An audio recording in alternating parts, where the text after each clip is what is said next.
is what the whole point of the program is. Basically. It's No, fun. they I'm excited for All it. right, heard you. guys. They kind of heard you. Getting close. Hello. Barely having a grow. Yep.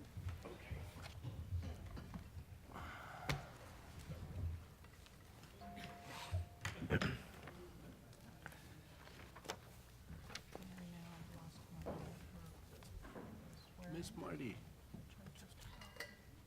Okay. We're calling this meeting to order. Thursday, June 8th, regular board meeting. And all of our board members are present, including Marty, who had warned me she might be late. She wasn't. She The isn't. doctor was way late, so I rescheduled. Ah, So there. okay. Well, thank you You're for welcome. rushing over. Welcome to our loyal group of summer attendees. Small but mighty. Yes, small but mighty. Items to be taken out of order. Our first item is swearing in of our new student trustee. Welcome, David, and we're going to do it out here.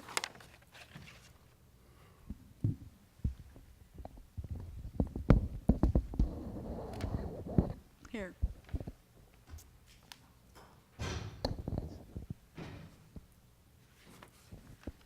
Okay. Now, I'm left-handed, so I never remember. Is it raise your right hand? Yeah. Peter, you know the answer to this. Right hand. If it isn't your right hand, it's the other right hand. Raise your right hand. And repeat after me. I, David Panbecci, I, David Penbecci, solemnly swear that I will support and defend the Constitution of the United States solemnly swear that I will support and defend the Constitution of the United States and the Constitution of the State of California against all enemies, and the Constitution of the State of California against all enemies, foreign and domestic, foreign and domestic, that I will bear true faith and allegiance to the Constitution of the United States that I will bear true faith to the Constitution of the United States and the Constitution of the State of California, and the Constitution to the State of California, that I take this obligation freely that I take this obligation freely without any mental reservation without any mental reservation or purpose of evasion, or purpose of evasion, and that I will well and faithfully discharge and that I will well and faithfully discharge the duties upon which I am about to enter. the duties that I am about to enter. Thank you, David. Thank you.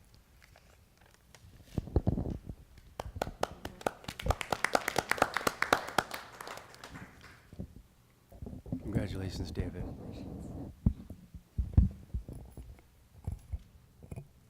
Our next item is public comments. Angie, anyone? I don't have any. Okay, then we move to approval of the minutes. May I have a motion to approve the minutes of the meeting of May 11th, 2017? So moved. Greg, Marty second. Any comments, corrections? All in favor? Aye. Opposed? Okay. 5.1, we just did, swearing in. Board policies, Chapter 6, Business and Fiscal Affairs. This is the second reading of BP 6300 on fiscal management. I don't think that we made any changes from last time. And so this would be a motion to approve. I so move. Peter move, second. Mary Ann second. Any further comments, suggestions? Craig? I don't think I want to suggest a change really, but the first bullet point,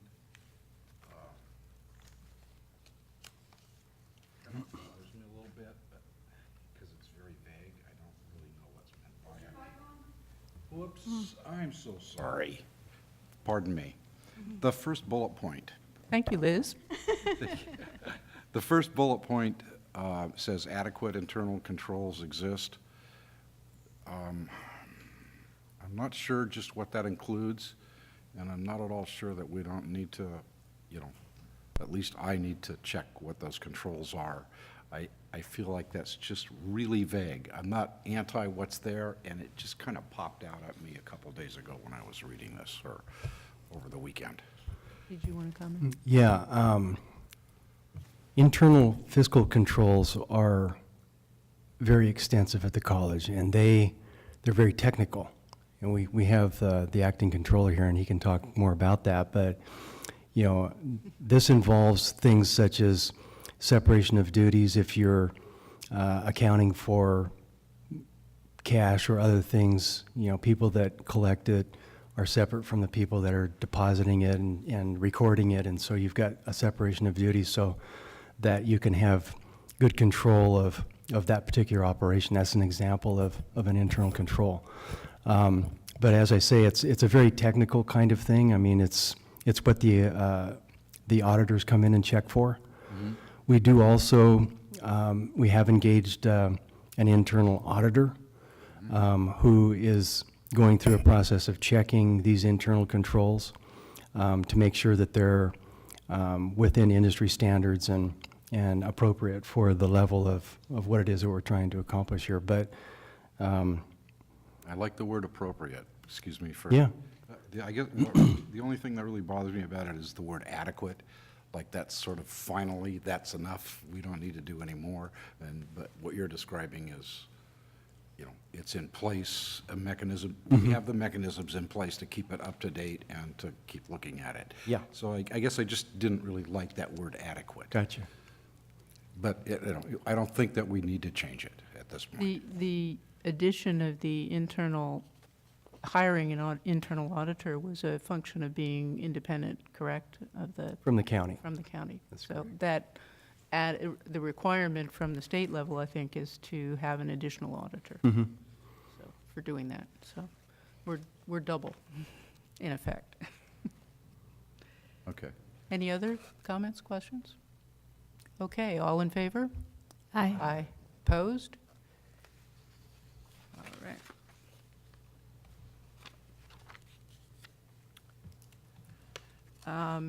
The next item is the much-anticipated board self-evaluation discussion.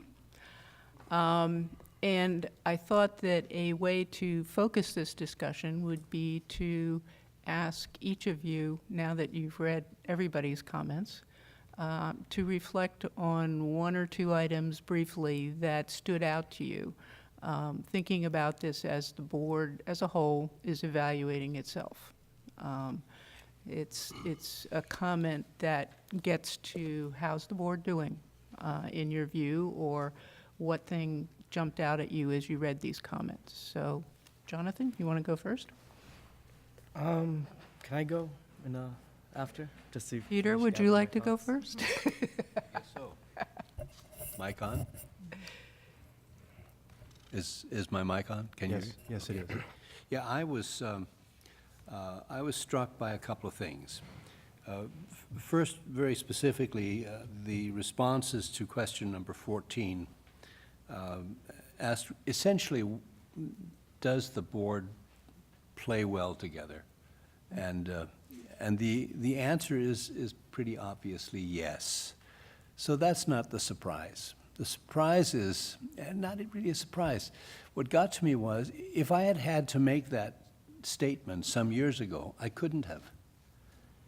So what has happened to the board is not only new people, but also a creative tension, which is part of the democratic process, in which we can have differences, and we have had some very serious differences, both of philosophy and of substance, and I think that's all in the public interest. But we do so without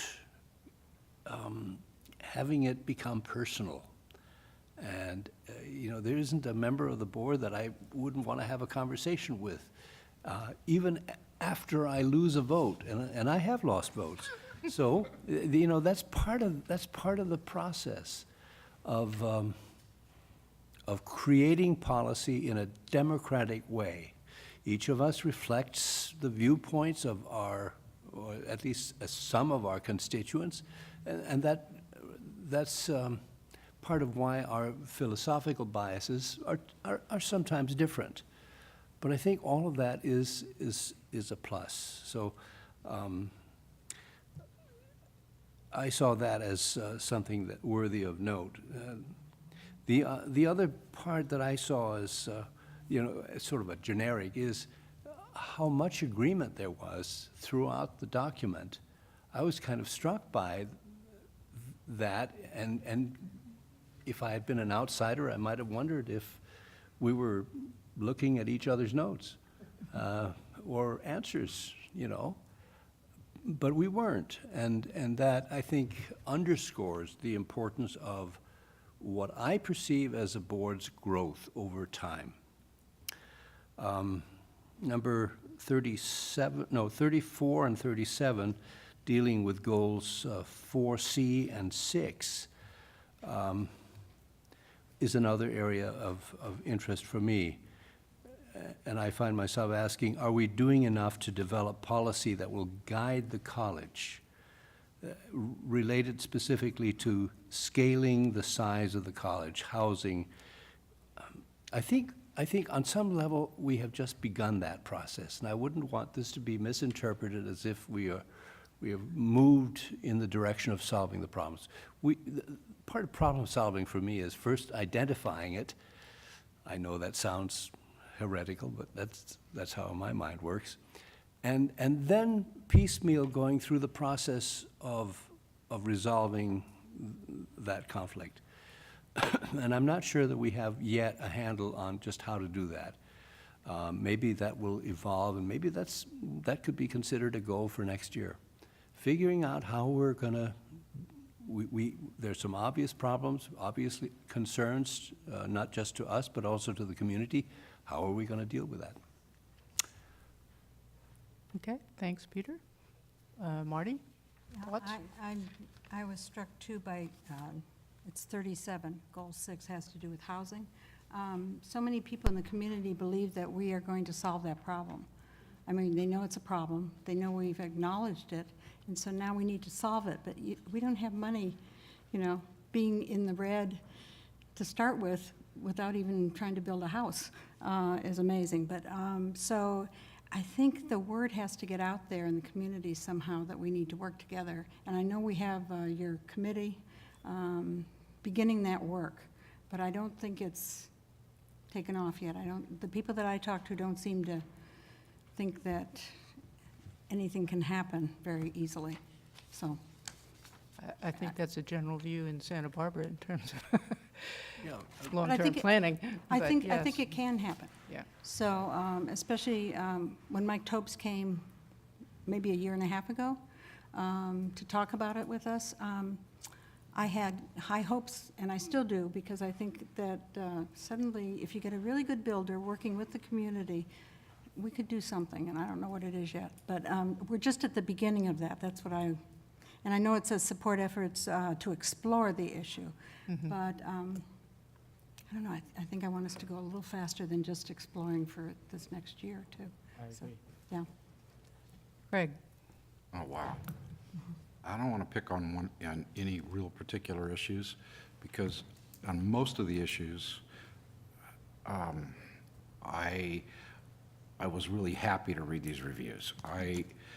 What I saw was, my colleagues on this board answering the questions like they were looking through different colored glasses. Nothing that I really disagreed with, but I love to see the different viewpoints and where it comes from, and a little bit different from what's been said so far about about us like all agreeing. We end up that way, but we don't start out that way.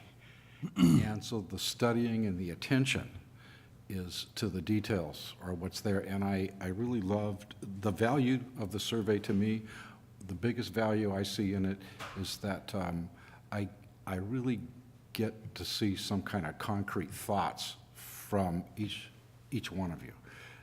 And that lets my mind, that gives me the impetus or the urge to want to to try to look at the issues with different colored glasses, so I can try to see it from others' viewpoints.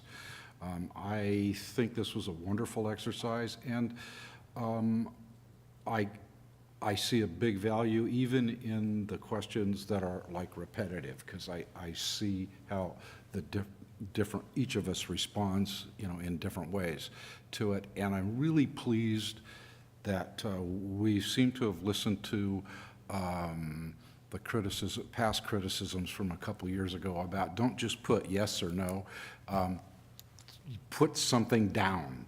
Thank you, Madam President, for, I believe, that impetus. So this is something that I wouldn't even mind doing it twice a year. Or if we want to have a different survey and do it differently, I would recommend doing 2 different ones. I think that this kind of communications is what we really needed, because we can't just be walking down the hallway and talk about something that's important to us, and then pretty soon you go up to talk to somebody and they go, well, I can't talk about that because I already talked to so-and-so and so-and-so, and you would be, you know, one too many, and then we have Brown Act things. So this is a really great way for us to communicate, and there's a record, and that's my input. Thank you. And by the way, that was a committee recommendation. There was a committee. Veronica?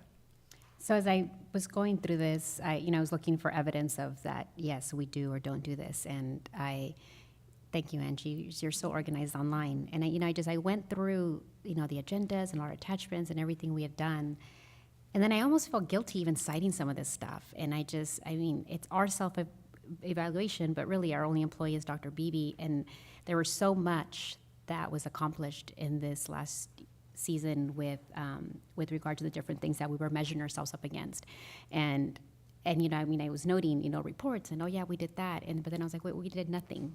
It was the staff. So I thank this board for working together. I thank Dr. Beebe for helping this self-evaluation go a lot smoother, because I felt like there was so much I could pinpoint to.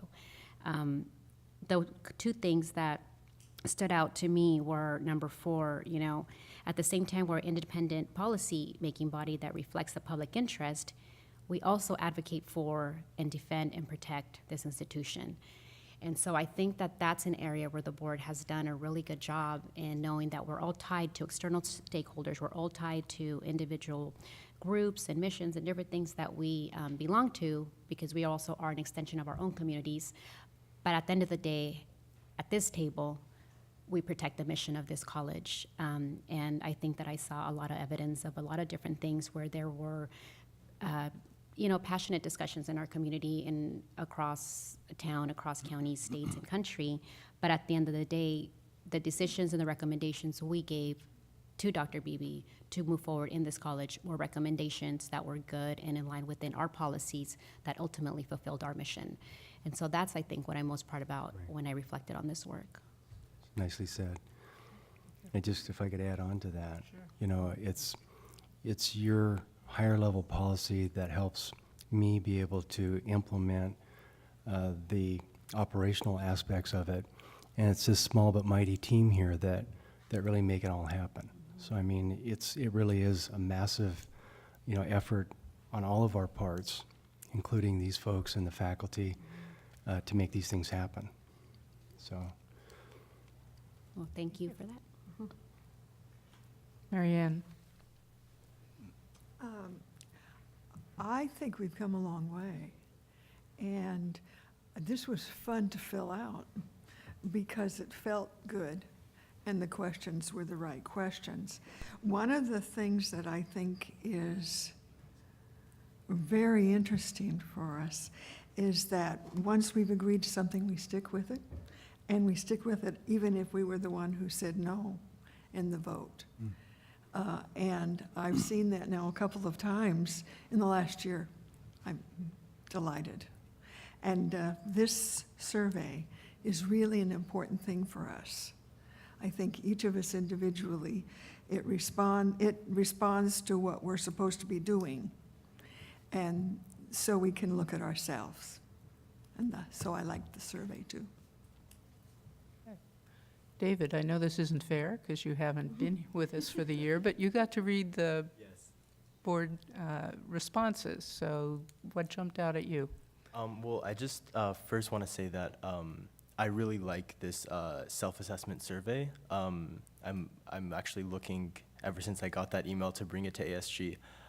We do self-assessments, but it's not as organized as this, and the questions are very detailed.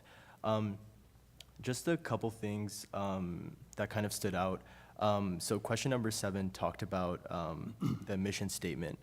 And there's a couple comments. One of them that I really liked is faculty diversity. The mission says that, we foster opportunity for all and global responsibility. And that's kind of what it is. We're different, we're diverse, but we're together. And so faculty diversity is definitely something that I think is important. And then just number 37, I guess, touches on that as well, the housing issue. I know we met with Emily, the housing committee, I think it was last year in the fall. Something that we were discussing after that meeting was co-opt housing, which is something that UCSB has. So just something to explore, and also the city policies on eviction. Maybe we could get involved with that if possible. So yeah, those are just the 2 things. Now you get a turn, Jonathan. I'm good. Well, I'm glad I waited till last because I'm glad everyone said how much they liked the survey this year. So I think maybe we're going to do it again next year. People were grumbling a little bit, but it looks like it worked out really well. So I thought overall very positive. The biggest theme that I saw throughout it, since I think last year, I don't remember us having an extensive conversation like this since we were in transition about the self-evaluation. But I think that one thing that really stood out, that like the overarching theme is, we're really owning our role as a board and we're becoming a stronger board. So I think, that's the best part about this survey, is that it's very clear through this that we've gotten to that point, as we've already discussed so many times. I want to echo Marty strongly on the housing issue and David on the faculty diversity. We made it a goal, but we haven't seen that policy come back to us yet, the one that I probably been discussing since November. We didn't do the resolution, but I think it's really important that we get to, and it's not a complicated one either. It's just saying the board gets to report once a year on hiring diversity and staff diversity, or staff and faculty diversity. I liked the budget answers the most. Those were good. I just wanted to give a shout out to my answer of, I think we have become very transparent, our new status quo is excellent. But one interesting idea I've been looking at is open budgets, where you can explore a public institution's budget very easily online in a nice visual map. Like Oakland has done it, and I was looking at theirs, and it's pretty amazing what you can see. It builds trust with the public. I do want to comment, though, on question 6 and question 6 and 5. But question 6, I'm going to just read one of the comments that I read that I thought was, didn't sit well with me. After the November 2016 election, this year became more challenging. Some individuals responded to the election by pressing the board for action on a variety of issues, which could collectively be described as resistance. Some of these were operational, not policy issues, and were referred back to the superintendent president. All were passionate concerns for the individuals bringing them. The board continues to face the challenge of assuring that all viewpoints are respected at the college, consistent with our new vision statement, and of keeping our own focus on the best interests of the institution rather than on reactions to repercussions of political turmoil in Washington. So that, to me, contradicts our goal of acting as a whole. I think this is in reference to the resolution I introduced in January for undocumented students. And I think if anyone, had this issue, then I think it should have been brought up at the board meeting. I mean, we all voted yes. So it was a unanimous vote. So I'm not really sure why it's being brought up again. I mean, like I said, if there was a problem, I wouldn't have a problem if someone had a problem, but it wasn't brought up during the meeting. We all voted yes. So that was confusing why it's coming back now. But I do want to say, and I think I've mentioned this before, is like I think our board is inherently political, and we can never only make decisions that everyone agrees with. And I don't think what we did then was disrespectful to anyone's viewpoint. We just took a stance. I don't believe that, I think this kind of language is a little delegitimizing to the action we took. So if, no one's probably going to read this who heard that we did that, but, I think it is a little delegitimizing. And, we're not the only people who did something like that. Boards across the country, in our state, locally did it. I don't think I see Santa Barbara Unified School District still in conflict over what they did in response to the election. I think what we did was very normal, very expected, and I think we should be proud of it. So I don't understand where it's coming from. And I don't even think that the board is even challenged in making this balance between reacting to Washington and keeping our interests of the institution. Like, I haven't felt challenged. I don't know when that has come up ever, except for that one meeting when we all unanimously voted yes. So, I think that myself and the board voting all yes, and the community who thought that that was something the board should do and was in the interest of the college, might have also been in reaction to Washington, but also we all thought wasn't in the interest of the college, I think was legitimate. So I just wanted to clarify that, give my perspective, because I think this was directly tied to something that I personally brought forward to the board. And the other one in question 5, where it says, it can be difficult in some cases to separate personal advocacy from an issue, from our college trustee role, where the board has not made a decision or even considered an issue. Me personally, I've never in public or in private ever stated that the college supports something that I personally support. I know very well on how to handle myself on that. There's probably videos of me saying, hi, my name is Jonathan Abud. I'm a SBCC trustee, but I'm not representing the board here today. So while some trustees might not be politically active, I think it shouldn't preclude others from doing so. I think, we can be very clear with our role. I've never said, I don't think any of us have ever done that in terms of advocating for something. We are all politicians. We are elected officials. Our names carry weight because of who we are.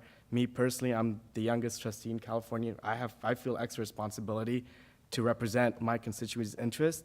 So I don't think this kind of language I think it's limiting. It's a chilling effect on the board as individuals who are advocates for things we believe in. So I don't think any of us have ever had a problem with identifying ourselves with the college or, saying that our stance is the college's stance. So I don't see these as actual problems. But they were brought up. So I just wanted to comment on them. If I can just answer, not really answering, but just, I think in question 5, it's something that you shouldn't take personally, because I read it and I thought, am I doing this, or, that kind of thing. So, it was good that you looked at yourself to see if you were really doing that. And I'm not sure that any of us goes out there and does that. I've never heard any complaints about it or anything. So that, but on question 6, I think I was surprised.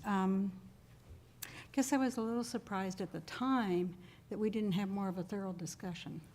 And I've forgotten the circumstances, and were we rushed or something? I can't really remember. But I know we just kind of, maybe we were all just kind of a little stunned or something. I'm not quite sure.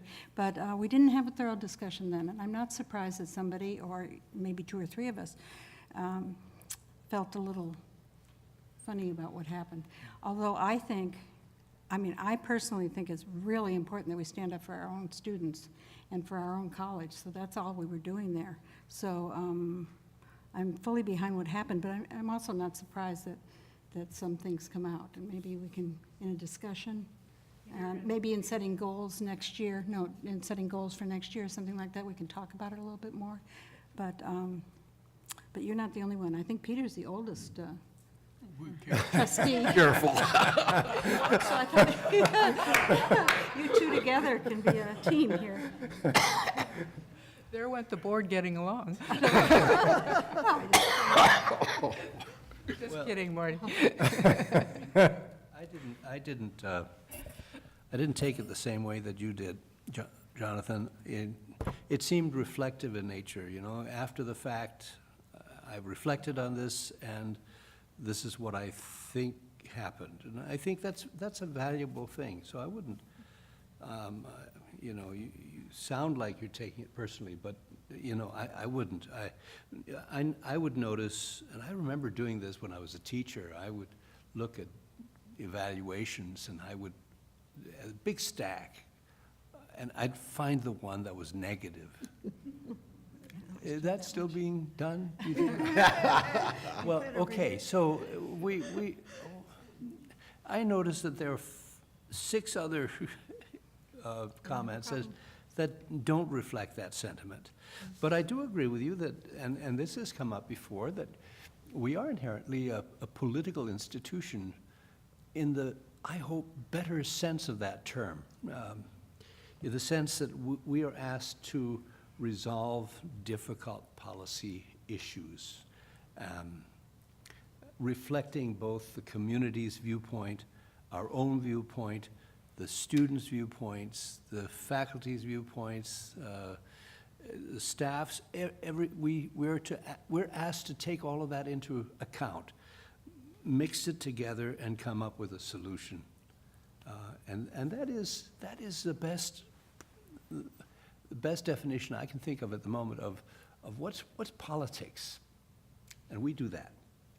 So I'm not afraid of that term at all. It's good.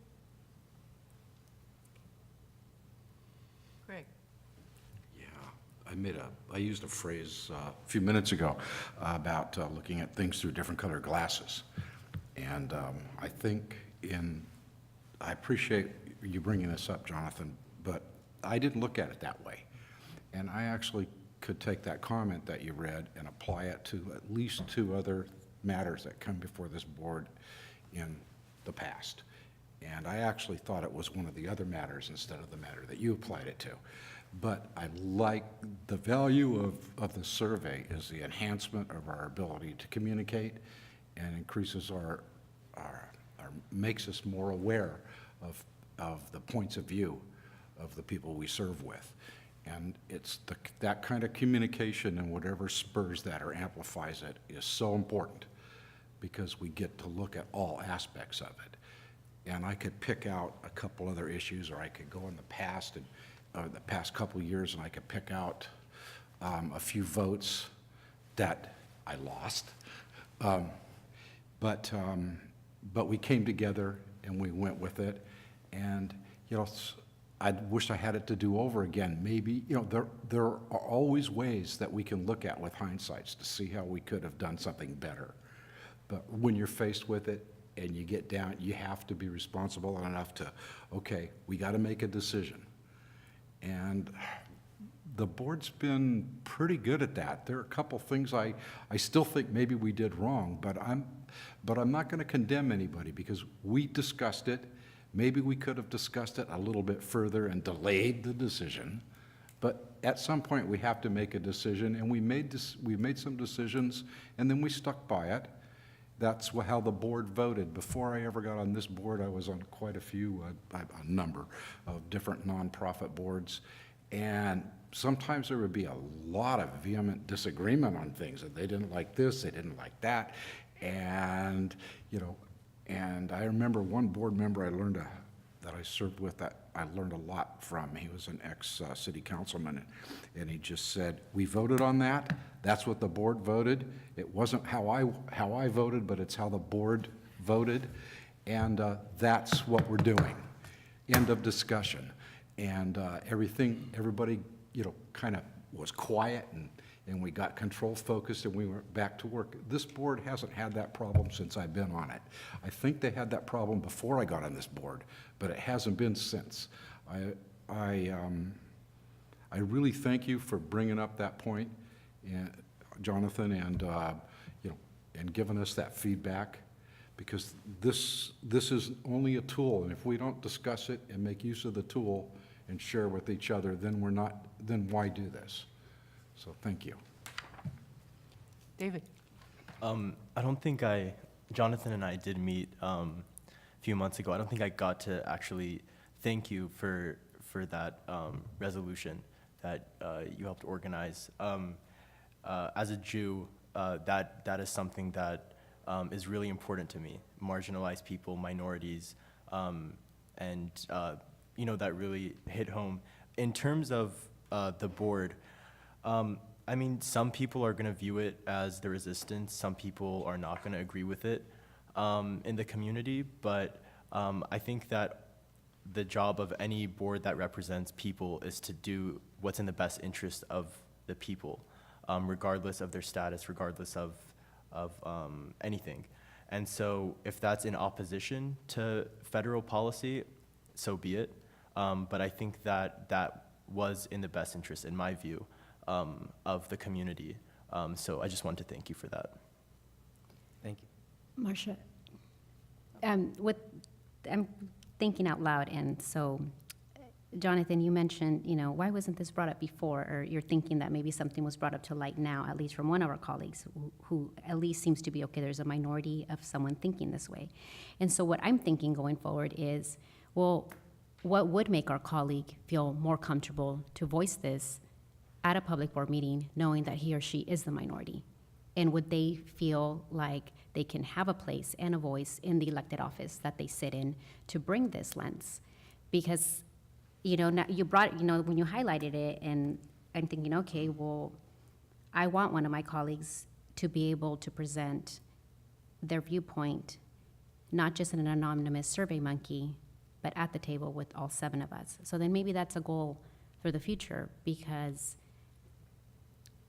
whoever the minority is at the time should still be able to feel like they can bring that lens to all 6 of us, or 7, including our student trustee, and not feel like they're not going to be supported, or that everybody else is going to look at them just because they think different.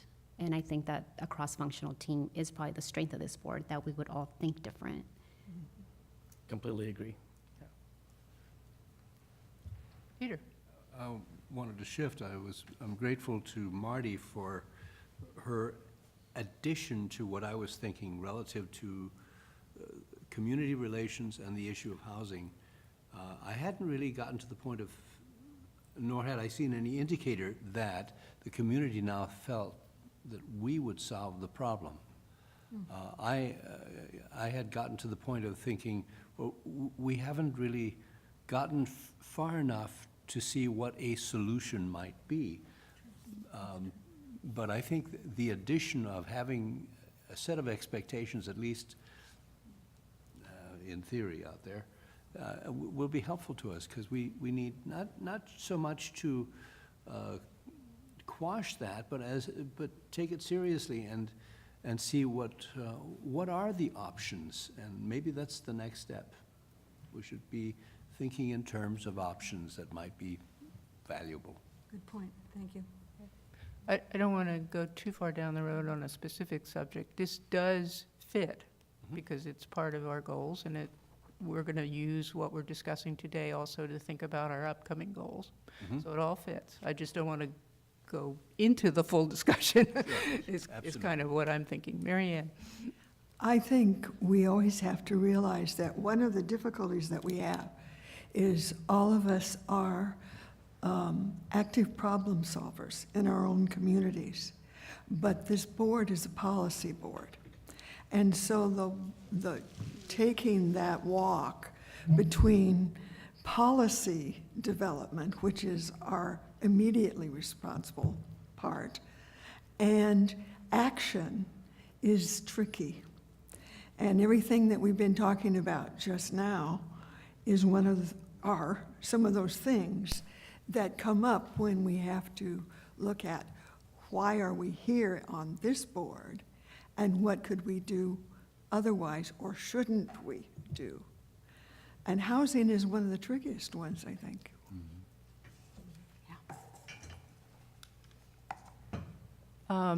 Okay, I had a couple of things I was going to mention. As I read the comments together, and I do think we were well-served by all having a chance to make comments and kind of pushing us to do that. I thought that the series of questions on fiscal indicated to me that we were pretty happy with pulling back from a fiscal subcommittee and dealing with the budget as a group.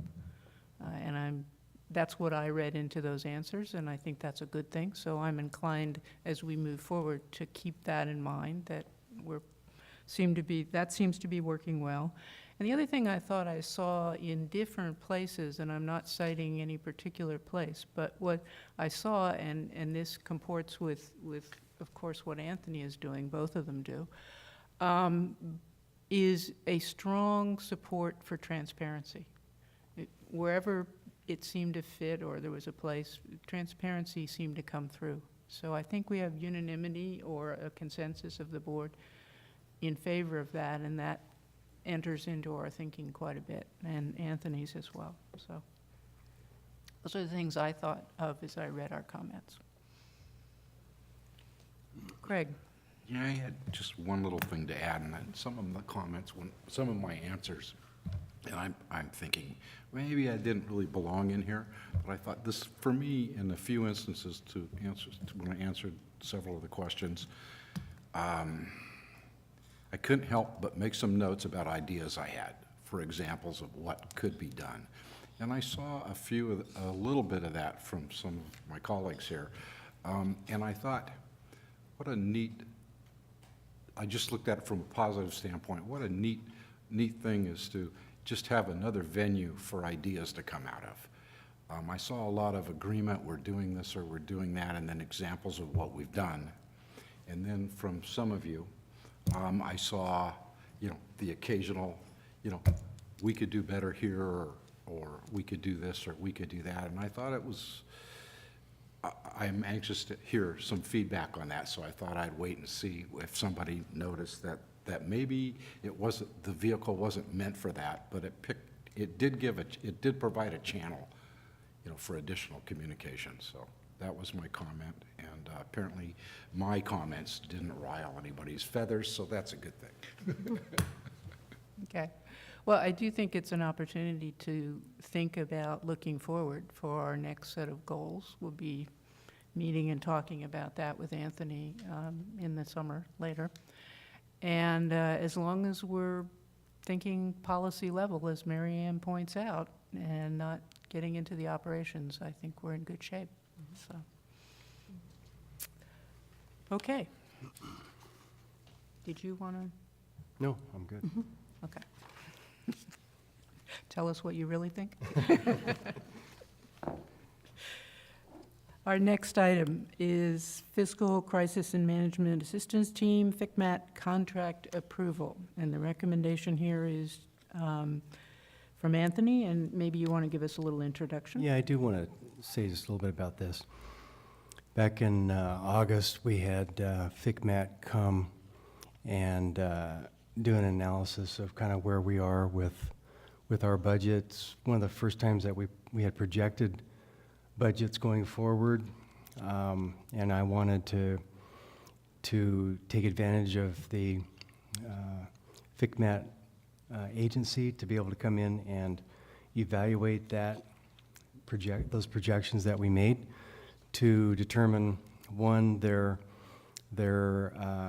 accuracy as much as possible, and to make sure that how they were derived were according to generally accepted practices.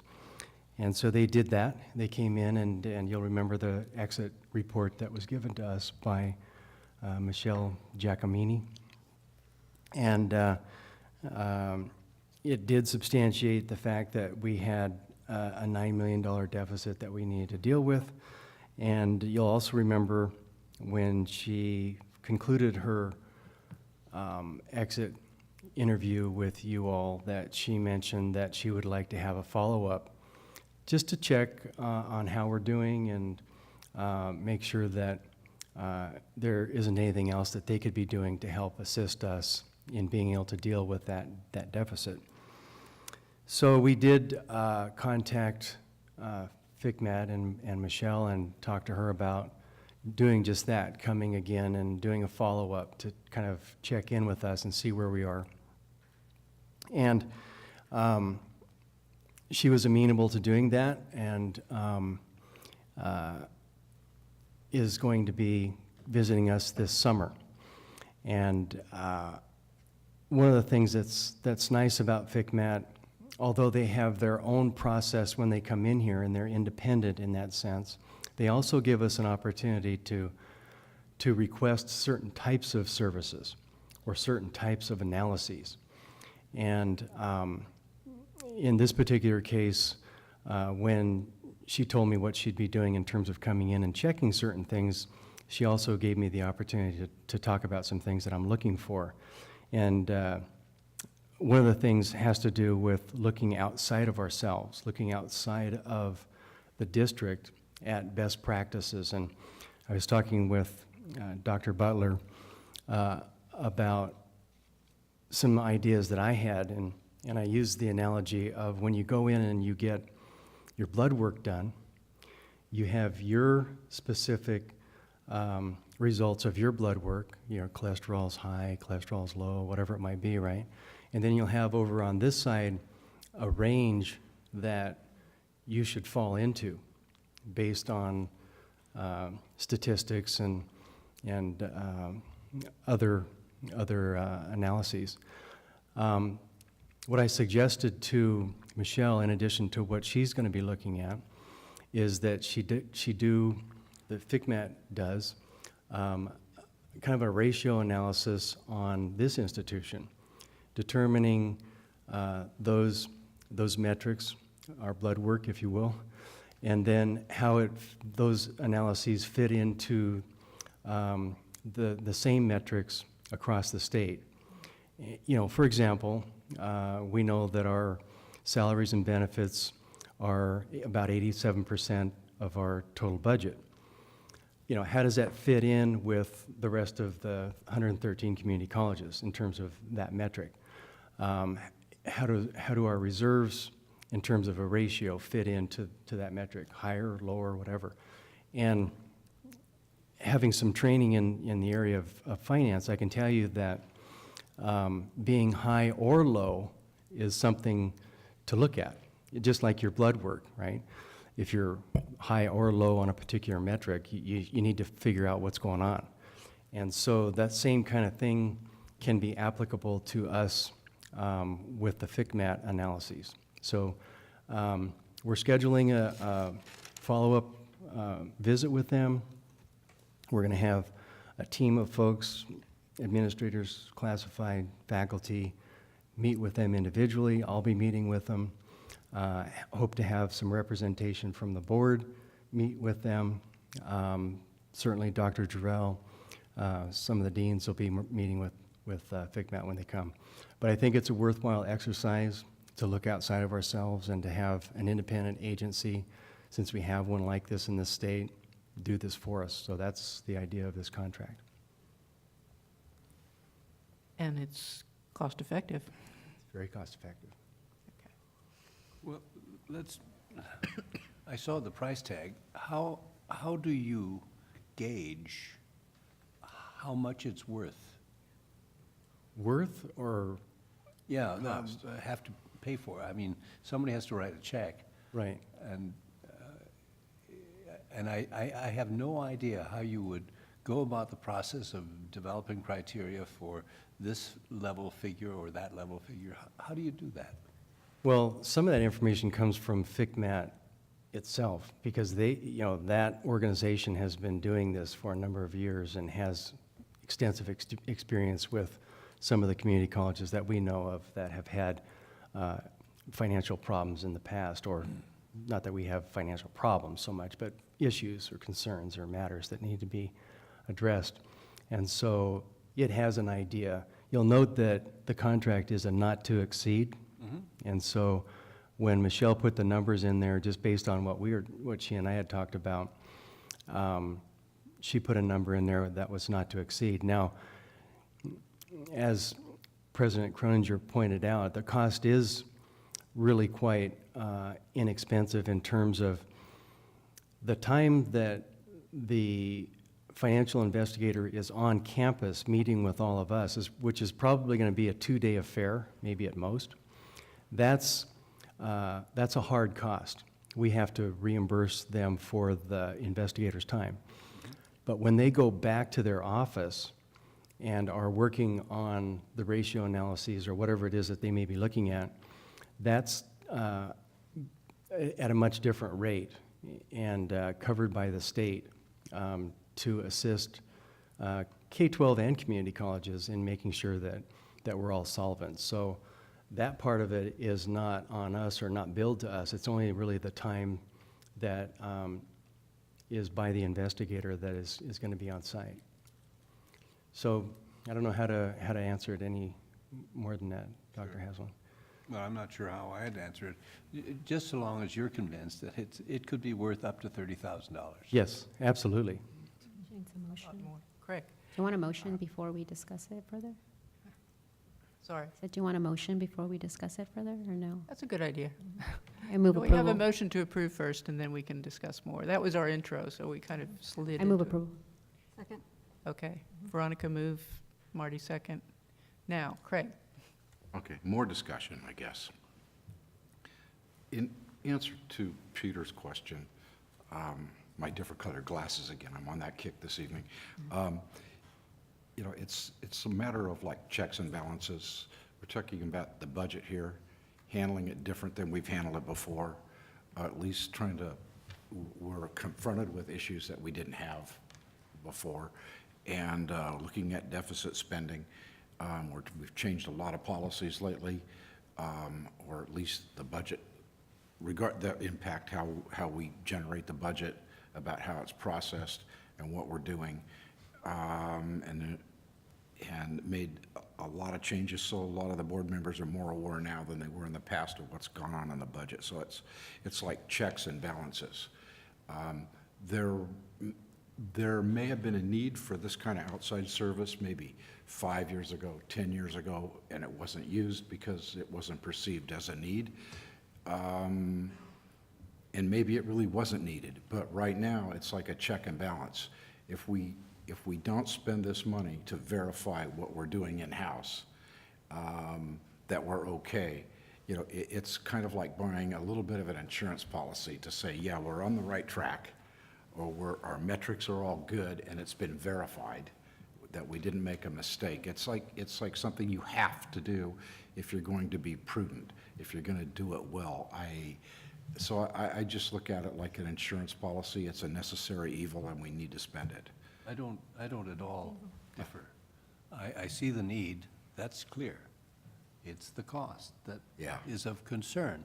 My concern has been answered, so I will vote in favor of it. Yeah. Any other comments, questions? Just the one thing that I noted in the contract is that the draft report's going to be given to Dr. Beebe, and then they'll come up with a final report in conjunction, but it doesn't mention the board. So I just wanted to put our 2 cents in here, because I really am going to be interested in reading that report. And even if it doesn't come up with anything that you want us to work on or anything, but I do want to see that report. Oh, absolutely, it'll be public. It doesn't say that, but, you know, It'll be a public Yeah. report. okay. Good point. Good. I'm sure it'll come to us. Yes, Yeah, absolutely. yeah, I hope so, Okay. yeah. Good point, Marty. Well, I appreciate that yes, this outside team's consultant is coming in, but that it's specifically specified in there that you will give direction into the things that you want to study, and you will create a team in-house. And I think that that's important, because this is our house. And so for folks to feel like they're in charge of working through their own household and the different rooms and areas, and yes, we're utilizing them, but ultimately it's in here that you will give them direction in terms of what you want to be looked at. And it won't feel like someone, oh, they just hired some guys to come in here and do their thing, and they told us this. And it's like, no, we actually drove this. And so I appreciate that that's specified in there. And then just a side note, why would they need insurance just in case something goes wrong and then they're covered at the end, the $1 million insurance at the end? That's just, I know it's standard in all the contracts we approve, that they always come with their own, but It's a standard contract clause. Yeah, if they're, what it is. I can't remember the specifics on that particular I'm assuming it topic, but just I mean, if they're covers them so if they don't sue us and Yeah, I keeps mean- our MOU kind of clean. Okay. Somebody also was injured while they're here on campus Okay. or something, I mean, Yeah. any number of things that could be covered in some kind of a policy like that. Yeah, there's auto worker comp, and you're right, injury here or whatever. Yeah. Good. Okay. One last comment on this, if I may.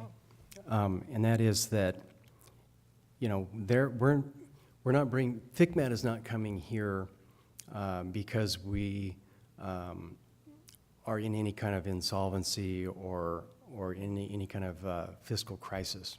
And because they're not in that mode, they're in the management assistance mode, everything that they give to us is a recommendation. And we can, to your point, Veronica, we can look at it and say, yeah, I understand what they're saying, but that's not necessarily valid for us.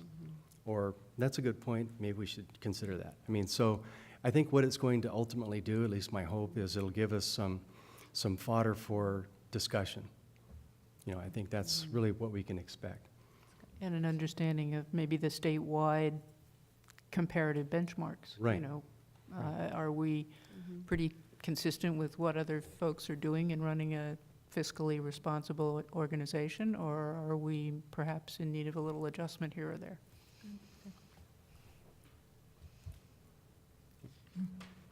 Okay. All in favor? Aye. Opposed? Okay. That brings us to our tentative budget for 17-18. I guess it's James who's going to, Marcia, while he's coming, I think David wanted to ask you a question. oh, David. Just a couple quick questions, sorry, kind of missed it. So just on Veronica's question, it mentions that there are areas that'll be looked at. Will the board know like which areas we're guiding them? Or is that like too detailed or? Too detailed. Too detailed. Probably too detailed for a discussion here, but I think generally I can answer by saying that it'd be financial ratios similar to what I'm describing with the salary and benefits, just to kind of go through the budget and figure out, you know, if things are in alignment that way, statewide. But you'll get the full report.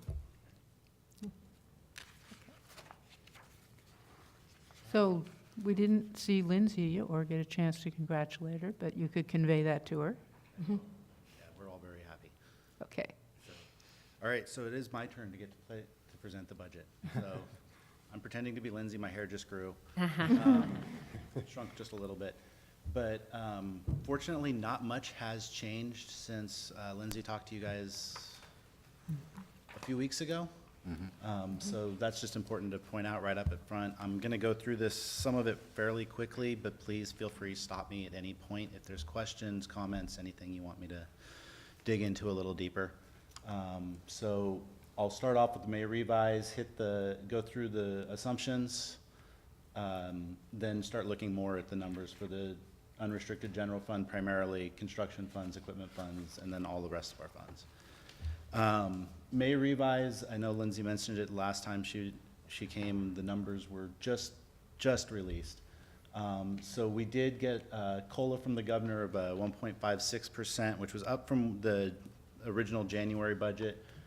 We hadn't originally put COLA in because the last time the governor said some COLA in January, it came out by May, so we wanted to hold off on that. There is the base apportionment increase. This is probably one of the most significant pieces from the May revise for us. What works out to about a $2 million increase for us. That's not final, but we went ahead and put it into the budget. At this point, there is, you'll see the asterisk down there, a little caution that because that is going up and above the Prop 98 guarantee, there is no guarantee that that will get passed in legislature. But at this point, we're anticipating it'll go through. And also, we would expect to know by June 30? I'm not sure what date it's supposed to pass. I think it's supposed to be, I think that's when they lose their Normally. salary if they don't pass a budget. yeah, I think it's supposed to go through on June 15th or so. So I anticipate we should know. But, and for us, either way, because we are in a deficit, it's just a magnitude of what our deficit will be. So it really doesn't hurt us to go ahead and put that in there. We're not making any spending assumptions based on getting additional funds. In the past, if the legislature isn't quite ready to vote, they've literally stop the clock, and it can go on for a while. Hoping no one notices that the time is stopped. I don't think they It's care totally very much nuts. if anybody notices. All right, so our assumptions, I'm just gonna hit a couple of these. Nothing significant has changed. We did include the May revise, the $2 million there. And then also the COLA increase of the 1.56, which works out to about $1 million for us. And then also the other piece of the May revise, they did allocate deferred maintenance money, but they are gonna give it to us in 2019. It doesn't really help us next year. So we do not have any deferred maintenance or instructional equipment in the budget. These are our FTES projections. There are slightly newer FTES projections that are just a little bit, actually a little bit more favorable for us. But at some point, we had to stop changing with the budget. So these are the numbers that we used in building the budget. We're anticipating, we'll probably go ahead and put in the updated projections as we work towards the adopted budget. But for the tentative budget, these are the FTS projections we used. Keep in mind that 16-17 is our major year. This is, because of the stability funding, this is what we're funded on, is this base level of FTES. Next year, we're anticipating we're gonna be a little bit lower, down another 5%. That affects our current year enrollment fees, but it does not affect our per FTES funding. We'll be funded on the previous year's rates. So, questions on that? I think we've seen it a few times. All right. This next slide's just a nice breakdown. Lindsay put it in the budget form. It breaks down our FTES by all the different categories. You can see residents, that 81%, the vast majority, obviously. Non-credits, a small percentage. Out of states, around 6%. Internationals, around 9%. And you can see that next year, resident stays right around the 81%. We're going to see a small uptick in non-credit as we move towards the School of Extended Learning. And international, you'll see a small downtick there. We are expecting international enrollment to decline slightly next year. Expenditure assumptions, again, not much has changed here. The biggest change is the COLA. We have included that in salaries, which leads to an increase of about 1.1 million. Everything else is pretty similar to where it was a couple weeks ago. Dr. Beebe, so how are we at 9% with the board policy of 8? International student? We were at 1,500 at the board policy. Oh, because we changed, that's right, Right. to flat numbers. So it Okay. wasn't a percentage. Okay. I think it So- was, a couple years ago, it was based on a percentage, but now it's the flat amount of 1,500, so we're still within that range. So 1,500 puts us at a higher percent than our previous policy. Okay. Yeah, that's, as our enrollment Yeah. has dropped, that really Yeah. would dramatically impact that. You can see our projected FTES for international, I went ahead and brought that back up. We're looking at about 1,100, so Yeah. we're well underneath that policy. Yeah, no, that makes sense with the fluctuation of, But percentage-wise, we're still at 8%, which We're is coming where at- we used to be for percentage requirements. And that was the temporary increase Right. over 5 or 6%, I think.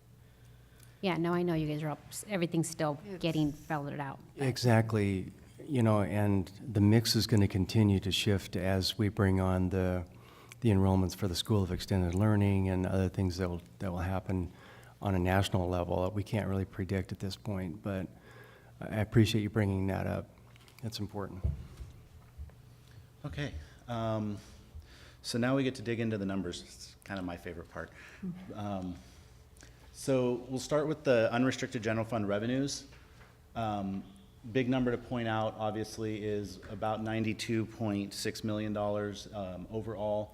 The big decrease is in the state, which is a $5.7 million decrease, but the big decrease is here in state state revenues, that's our declining enrollment. You know, nothing new there. We've been talking about that for a little while.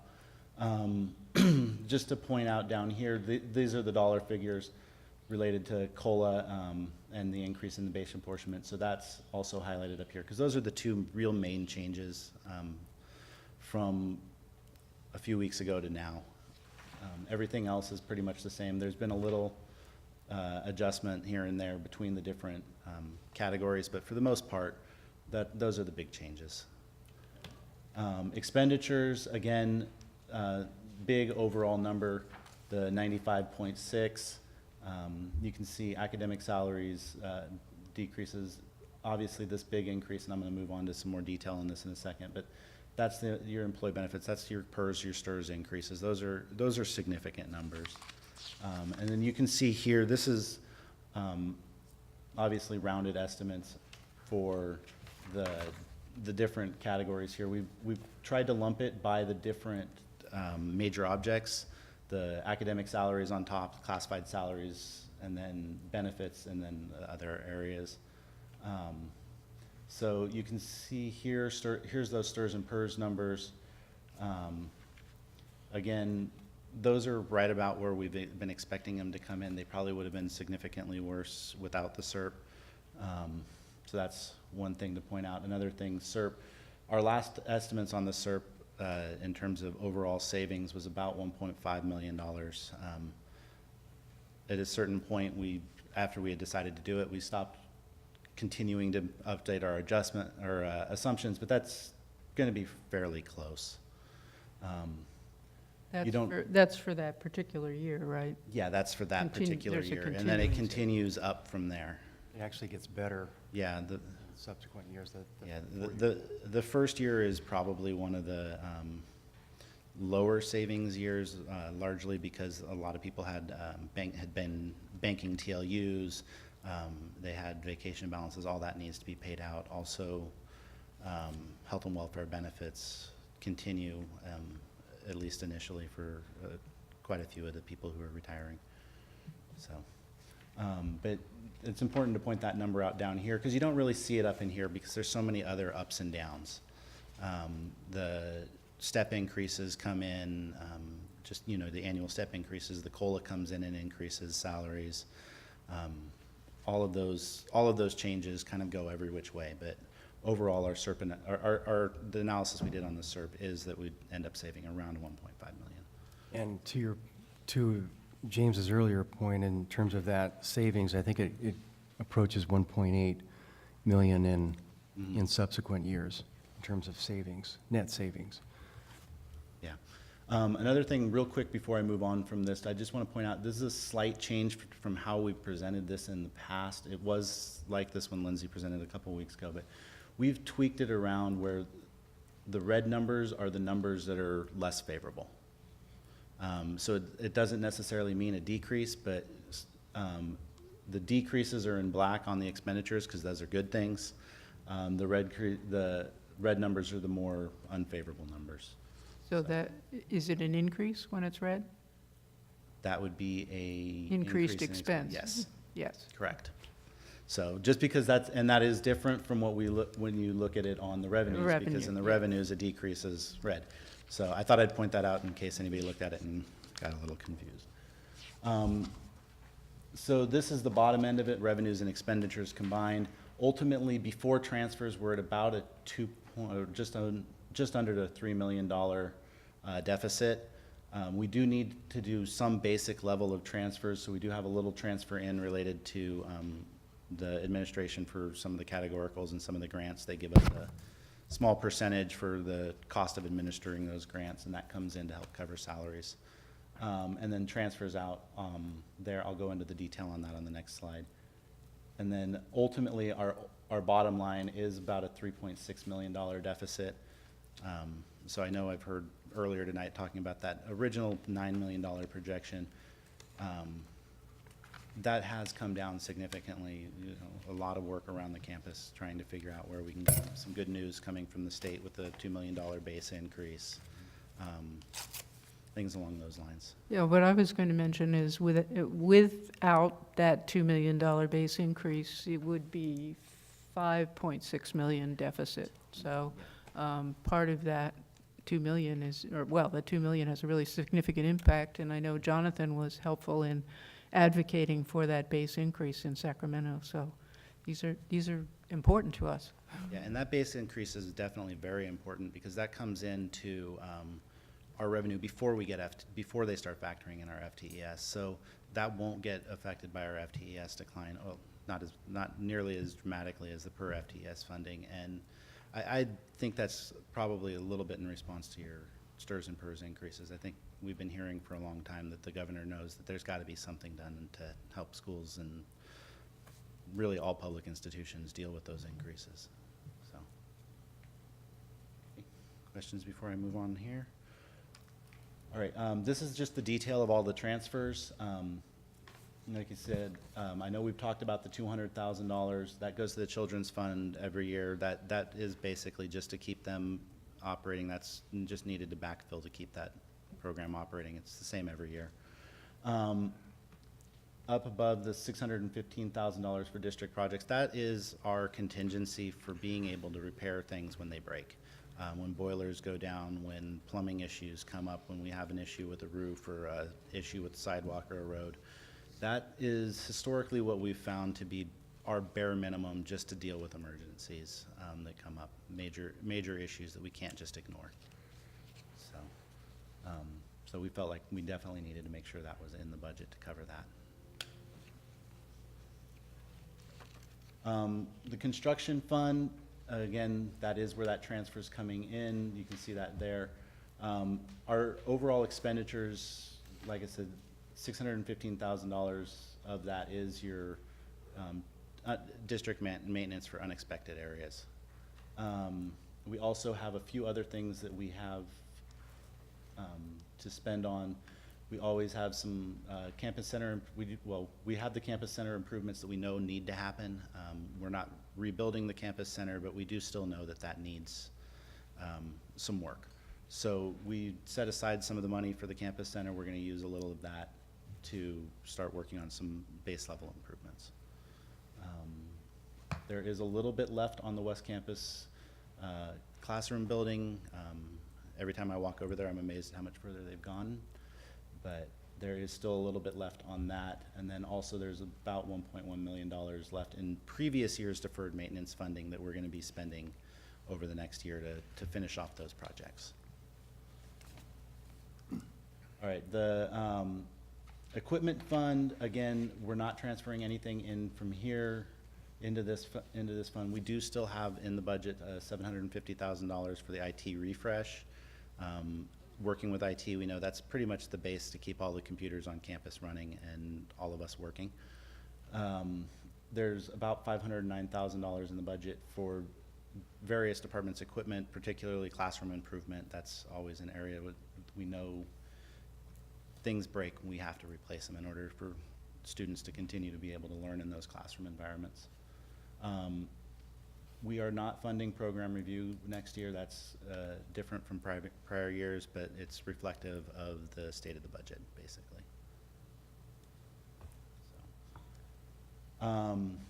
So general fund reserves, this is a slide I think we've all become quite familiar with.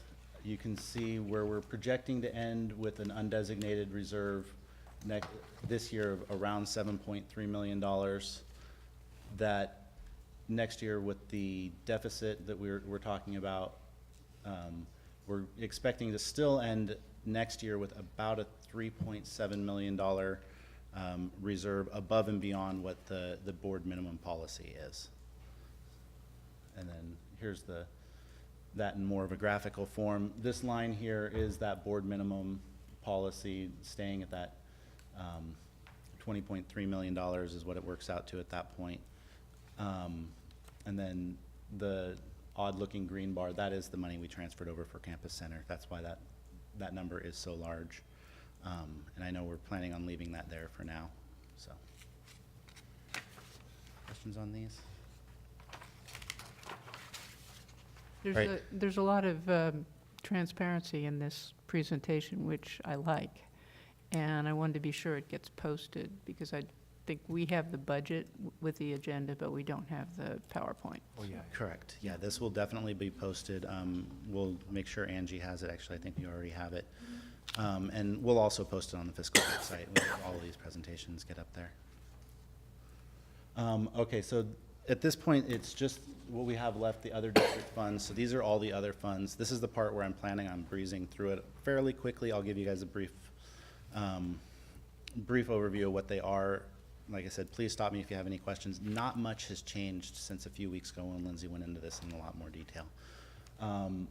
Restricted general fund, this is all of our categoricals and a bunch of grants.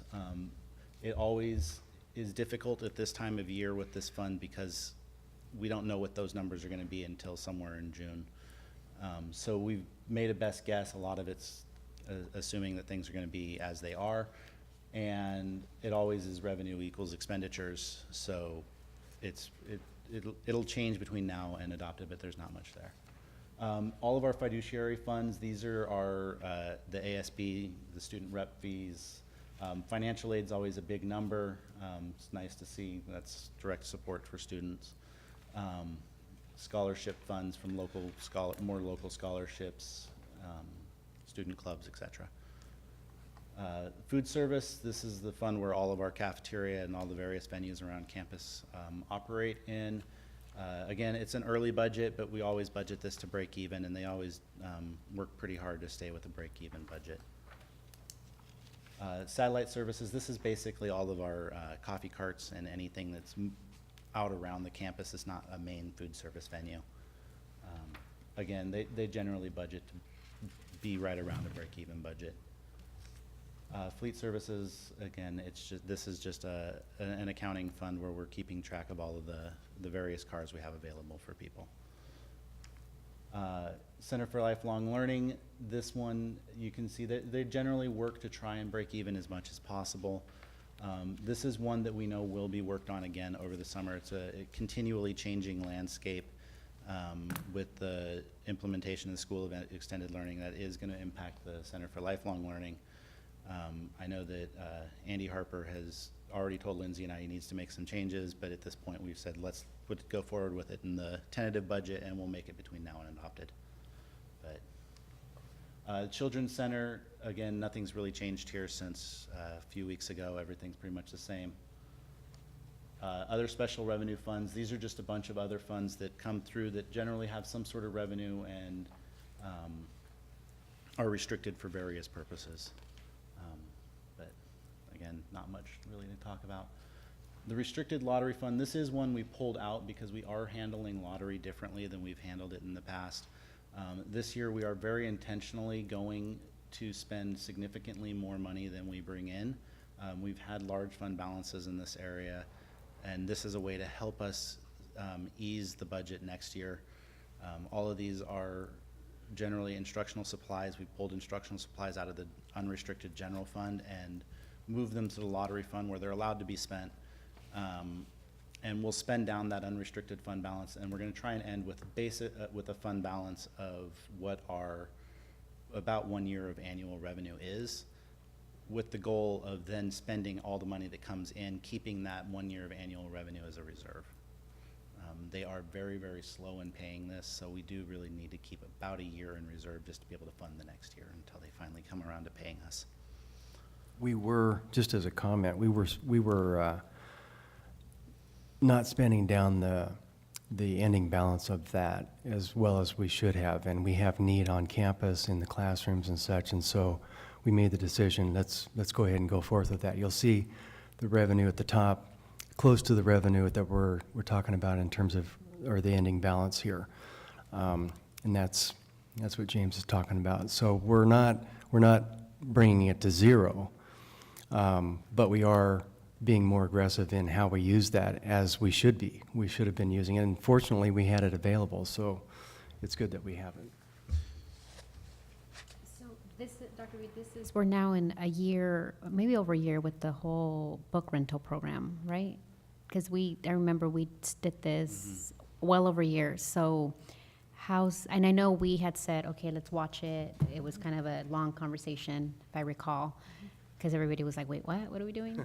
And we did it on recommendation at the time, and so maybe not now, but are we watching it, or do we yeah. know what this is? yeah. This is good, is it? Yeah, well, that would be a nice report to Okay. kind of single out at some point in the future and just kind of talk Make about a how note we to make sure we Mm-hmm. come up with something for that in the future. I know the bookstore has been in a lot of transition this year. Being in swing space as long as they were, at this point, they're still showing that it looks like they're gonna end up with a small profit this year, which is remarkable. impressive. Yeah, It's very impressive. Yeah, they were in a very, very small space and still managed to do fairly well. I don't know if you've seen the new bookstore, it looks very nice. So we have high hopes for good things there, and definitely the book rental program, it's something that we need if we're gonna be operating a bookstore. So, this one, again, this is just another accounting fund where we keep track of insurance. I think we need to keep a reserve in this for our minimum insurance levels, but, so it's one of those that just sits there and kind of rolls forward every year. Bond interest and redemption fund, again, this is property taxes coming in through the county and us paying the interest and principal on the bond. The bond fund, at this point, we have it budgeted that we're going to spend everything out this year. I was just looking at that yesterday, and it looks like we might have a small residual amount to finish spending over the summer. If we do, we'll make sure we put that in the budget between now and adopted. So it's hard to tell until we finish the year with the construction billing exactly where that's gonna end, but that will be completely spent out in the first part of next year if it's not spent out this year. And here is the campus store piece. We talked about it a little bit. This is another one where it's difficult to budget until we have a little better idea of how things are going with the new store. The Promise program also helps dramatically with this. All of the students and the foundation helping those students buy their books. In order to administer that, they're buying their books through us. So that has been a boost to some of the revenues, and we expect with two years worth of students that to help boost the revenues even more next year.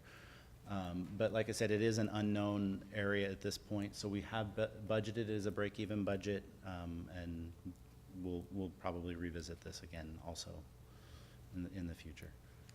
And then, So the foundation is helping us in yet another way. yes, they are. Yeah, the foundation is wonderful for us. They provide a lot of support to programs all over campus. And real quick with the bookstore or campus store, you'll see, you know, that they do have an ending fund balance that looks fairly high. We did put together this slide to try and help understand why that fund balance needs to be as high as it is. With all of our other funds, they are treated slightly differently. They're more governmental funds, use a different set of accounting principles. The bookstore is a pure enterprise fund and uses your standard GAAP accounting. So the district doesn't carry much on the balance sheet. We don't have our fixed assets on the balance sheet. We don't. So our fund balances are essentially relatively close to our cash balance. With the campus store, they have to carry also their inventory, which is significant, their buildings, and all of that ultimately contributes to what their fund balance is. So really their cash on hand is really this 1.5 million, and a lot of that they need in order just to buy their books for fall. That's kind of about as low as they can get themselves down in order to cover the purchases in fall. And this is as of 3/31. It's changed slightly since then as they've continued to operate, but So are we paying back the loan yes. from Yes, the that is construction? one. We should have a check from them in the next week or so, So that So- comes out of which line here? right here. But once it's paid, up top, doesn't something get subtracted? Yep, it's gonna come out of their cash on hand. Okay. So, yeah, so they'll be reducing their cash. They had been saving for the remodel for a significant amount of time, so they do have cash reserved for that remodel. So that'll go down to 250, whatever. Yeah, thousand. and that's, like I said, that they need about $1 million in cash to purchase inventory before fall comes. It's a large amount of inventory that needs to be bought And as I think everyone's quite aware, unfortunately, books are rather expensive. So, all right. Real quick on what's next, the June 22nd meeting, you'll see this all again. That'll be your official second reading, and I think we'll be moving to approve at that point, or towards approval at that point. We'll continue working on refining the budget from tentative to adopted throughout the summer, and we'll be bringing the final version back in September. So Lindsay has a couple notes on here. You know, we will continue our efforts. I know Dr. Jarrell is working very hard on the FTES management, and a lot of people throughout the campus are working really hard on continuing to bring the budget into balance. You know, you can see that as we've moved from that $9 million deficit down to that $3.6 million deficit. And we're going to be continuing meetings throughout the summer with the budget resource and allocation group. That we'll be meeting all summer, seeing what we can come up with, and we might not change anything for this year, but we'll be working towards next year and bringing that back in balance. I noticed that on your list up here is the 5-year projection, so we'll see that next time. Yes, correct. Lindsay, I wanted Lindsay to present that. I would like to make a comment about James Zavas. He is one of the behind-the-scenes unsung heroes in this institution. Some of his handiwork with spreadsheets, he modeled all of the reorganizations, the costing out of all of that. I know we've spent so much time with it in CPC. We were just completely impressed with the work that James has done with that. I mean, it's way too much detail for you to see, but I just want to recognize him publicly for the work that he has done with the modeling, with the budget. I mean, just really extraordinary work, James, and thank you so much for all that you do. Thank you very much. And definitely I want to say, you know, there's a lot that goes into a lot of these budgets, and the accounting staff's been great this year. We've had to do quite a bit more than usual, and not only the accounting staff, but everybody throughout the year, throughout the whole campus, everybody's jumped on board and really dug in, and we've pretty much built the budgets from the ground up this year. So hopefully that should lead to a much more accurate budget, but it really did make everybody think, and it was a lot of work, but I think it should ultimately come up to something very good in the end. So, any other questions on the budget before I stop boring you with Marty. numbers? No, you're not boring. I just have a quick question on the promise, for SBCC promise for next year. Do we consider, I heard Jeff Green say there are going to be more students next year than this year, and so they're planning on that. And did we take that into account in our projection for number of students coming here? Okay. Yes, absolutely. Okay, and then the certain numbers, maybe I should do this offline, because I don't quite get them. I mean, we've got a certain amount of payments for this coming year, and we have, the academic salaries have gone down because of them and the benefits, but then we've got, we've got employee benefits have gone up, and that's the part I didn't quite understand. Why would that happen if we have fewer employees? Stirs and It stirs and purrs Probably was the stirs. answer, but I don't get it. I mean, I get stirs and purrs. It In would my be a big- retirement, but I don't know what It would be a bigger that- number without that. Yeah, I let me- mean, PERS, STIRS, both of those went up about 15%. But you're talking about not the payment to the people who have retired, but you're talking about the current people who have to pay into it. Yeah, correct. Okay. Yeah, I was so- looking at it the other way. Got it. Exactly. Yeah, Got so it, got it. essentially, if the people who retired hadn't retired, those numbers would have been higher. Right, got it. Okay. We do That have an helps me. annuity payment to them that's around $800,000 next year to the people who Yeah. are retiring. Got it. But ultimately, the savings realized between longevity coming off the books, as you lower the salaries, you then also lower the percentages that are paid on payroll taxes as well as the Right. retirement and Right, everything. right. So That's why I it couldn't kind of figure that out. snowballs. It's I hard got to it. see until you Yeah. really break it down. No, it's good. But the savings are definitely there. Okay, and then the last thing, are we going to have an opening for the new bookstore and for the West Campus building, I hope? Some kind of, I Yes. could bring some big scissors. Yes, we are going to have a grand opening in that, with Okay. that in the fall, with both of those. In the fall, both? Yeah. Okay, good, thanks. Jonathan? How close to the final budget is this, do you think? Or assuming the base allocation passes in a week? It or should 2 be weeks? pretty close. Okay, There's always things that change throughout the summer as we dig in and find a little bit more in detail, but as far as what we're anticipating, this should be fairly close. The changes will be in, like I said, a couple small things that we find that may have changed, that we might have missed in there, trying to clean some of that up as we get more information about the people who are replacing the number of people who are retiring. You know, we'll try and build those actual numbers in. Right now, there's estimates on that because we didn't know who was getting hired and what level they're at. So some of that will come in, and it's really hard to know exactly what those changes will be. Obviously, like I said, some of those funds we wait. The restricted general fund, that's one we always wait because we don't know what that's going to be. I did hear today that one of the federal grants is going to be a little higher. But then again, that's just budgeted out in expenses. So it's revenue and expenses meet on that one, but it should be relatively close. okay.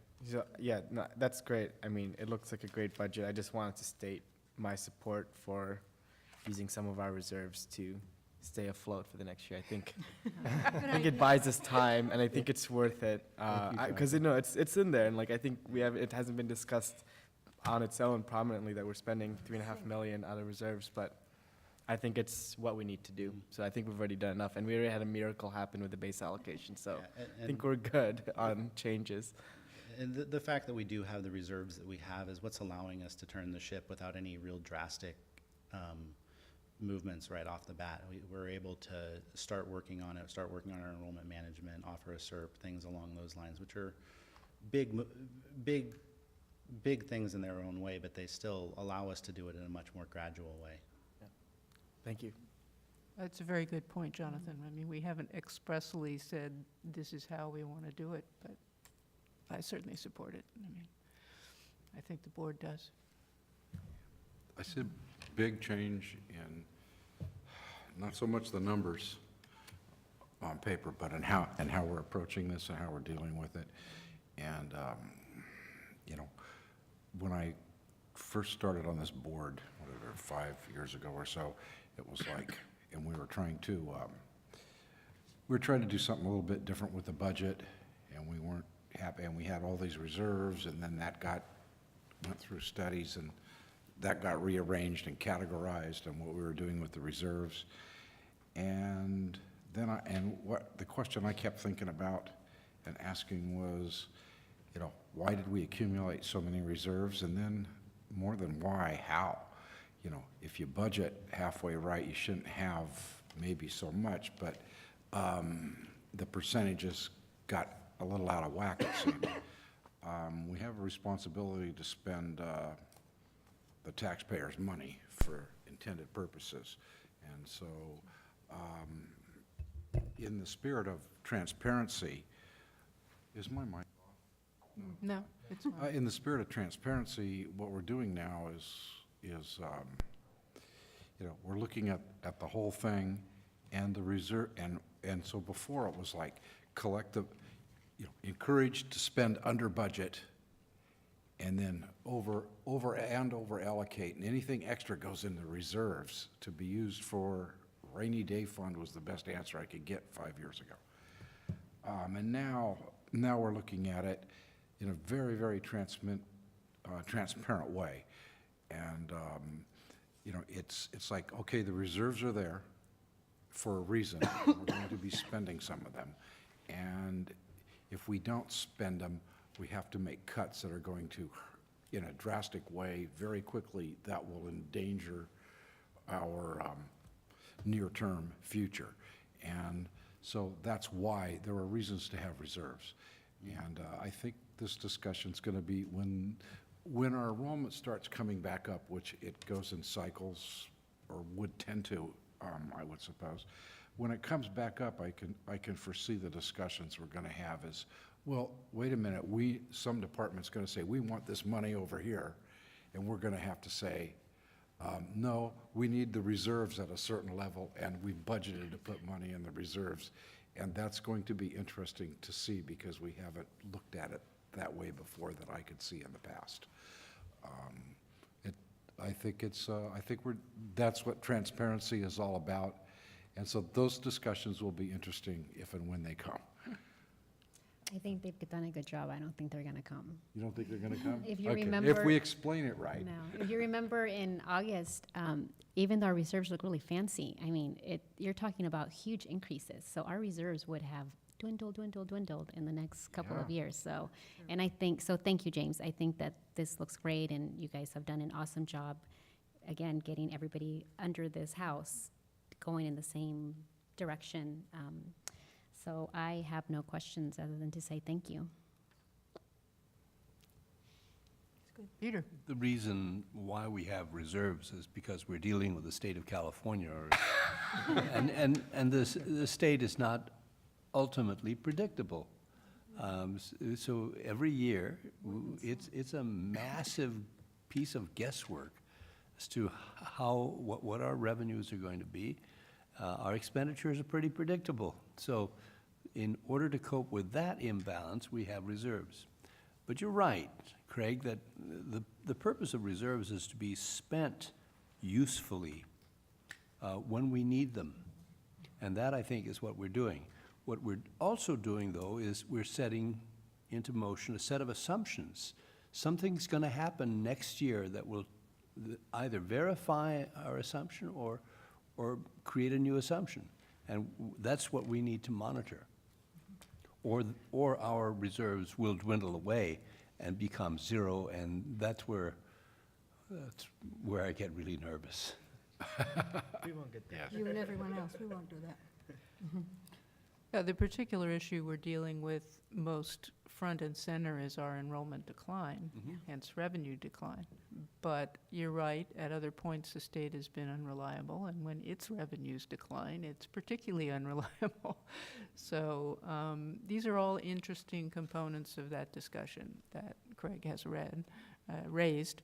And I think we owe a thank you, as Veronica has pointed out, to everyone, Dr. Beebe, James, Lindsay, and everyone throughout the campus for taking this particular difficult task very seriously and bringing us this far along in reducing our operating deficit. An operating deficit does not work for a very long time. Reserves or no reserves, they go away. Yeah.